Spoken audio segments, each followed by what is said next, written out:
এদিকে জানা আয়ের বাইরে সম্পদ অর্জনের অভিযোগে ক্ষমতাচ্যুত আওয়ামী লীগ সরকারের সাবেক মহিলা ও শিশু বিষয়ক প্রতিমন্ত্রী মেহের আফরোজ চুমকি এবং প্রাথমিক ও গণশিক্ষা প্রতিমন্ত্রী জাকির হোসেনের বিরুদ্ধে অর্থ পাচার আইনে মামলা করেছে দুর্নীতি দমন কমিশন দুদক। এছাড়া কুষ্টিয়া ১ আসনের সাবেক এমপি আকম সরোয়ার জাহান ও তার স্ত্রী মাহমুদা সিদ্দিকীর বিরুদ্ধে মামলা করেছে দুদক।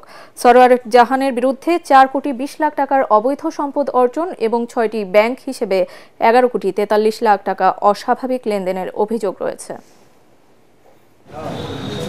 অভিযোগ সংশ্লিষ্ট জনাব মেহের আফরোজ, সাবেক প্রতিমন্ত্রী, মহিলা ও শিশু বিষয়ক মন্ত্রণালয়, জ্ঞাত আয়ের উৎস বহির্ভূত ৫ কোটি ২৭ লক্ষ টাকারও বেশি সম্পদ অর্জন।